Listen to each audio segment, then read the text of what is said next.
Assalamualaikum warahmatullahi wabarakatuhu mga kapatid. Welcome sa Legendary, kung saan ang bawat kwento at aral ay naghahatid ng pag-asa at paggabay mula sa Islam. Ngayong araw, pag-uusapan natin ang isang napakagandang paalala.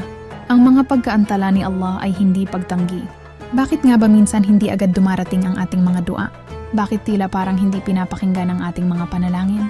Huwag kang bibitaw, dahil baka ang pagkaantala ay isang matamis na pagsubok lamang.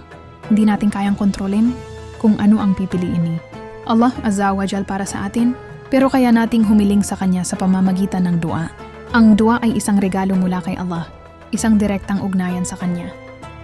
Gusto niya tayong humiling, magtiwala at maniwala na darating ang kasagutan sa tamang oras. Kapag hindi agad nangyari ang ating hinihiling, dito tayo sinusubok ang ating pasensya, ang ating lakas ng loob, at higit sa lahat ang ating pananampalataya sa Kanya. Hindi ibig sabihin na walang nangyayari ay hindi ito mangyayari. Minsan, sadyang delayed kasi sinusubok niya ang puso mo. Gusto niya makita kung kaya mong maghintay at kung magtitiwala ka pa rin sa Kanya kahit wala pang resulta. Tandaan mo, ang pagkaantala ay hindi pagtanggi. Sura bilang suporta. Surah Al-Baqarah, ayah chapter 186. وَإِذَا سَأَلَكَ عِبَادِي أَنِّي فَإِنِّي قَرِيبٌ أُجِيبُ دَعْوَةَ الدَّاعِ إِذَا دَعَانِ فَلْيَسْتَجِيبُوا لِي وَلْيُؤْمِنُوا بِي لَعَلَّهُمْ يَرْشُدُونَ. At kapag tinanong ka ng aking mga alipin tungkol sa akin, katotohanang ako ay malapit. Ako ay tumutugon sa panalangin ng tumatawag sa akin kapag siya ay nanalangin. Kaya't hayaan silang tumugon sa akin at maniwala sa akin upang sila ay mapatnubayan. Paliwanag. Hindi kailanman malayo si Allah sa atin. Minsan lang ay hindi niya agad sinasagot ang ating dua. Hindi dahil ayaw niya, kundi dahil may mas magandang panahon at paraan ayon sa kanyang karunungan. Hadith bilang suporta.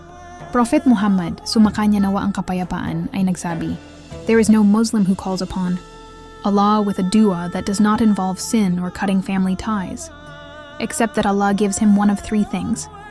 Either his dua is answered quickly, or it is stored for him in the hereafter, or a calamity is removed from him equivalent to it." Tirmidhi Hasan. Wala ni isang Muslim na humihiling kay Allah ng panalangin dua na hindi may kasamang kasalanan o pagputol ng ugnayan sa pamilya, maliban sa siya ay bibigyan ni Allah ng isa sa tatlo. Maaaring agad niya itong sagutin o itabi ito para sa kabilang buhay o alisin ang isang kapahamakan na kapalit nito. Paliwanag. Kahit hindi natin makita ang resulta ngayon, may tatlong posibleng biyaya. Agad na kasagutan, gantimpala sa kabilang buhay, o kaligtasan mula sa kapahamakan. Kaya huwag mawalan ng pag-asa. Allah knows what's best. Kaya mga kapatid, kapag may mga pagkakataong parang hindi dumarating ang kasagutan sa iyong mga panalangin, tandaan mo ito. Ang pagkaantala ni Allah ay hindi niya pagtanggi. Baka sinusubok niya lang ang iyong puso at baka may mas masarap na gantimpala sa dulo. Manalig, manalangin at maghintay dahil ang pinakamagagandang bagay ay dumarating sa tamang panahon. Ayon sa kalooban ni Allah. Kung na-inspire ka sa video na ito, please like, follow, at i-share mo ito sa iyong mga mahal sa buhay para makadama rin sila ng lakas ng loob mula kay Allah. Until next time, inshallah, Legendary always reminds you, magtiwala sa plano ni Allah. Wassalamu alaikum warahmatullahi wabarakatuhu.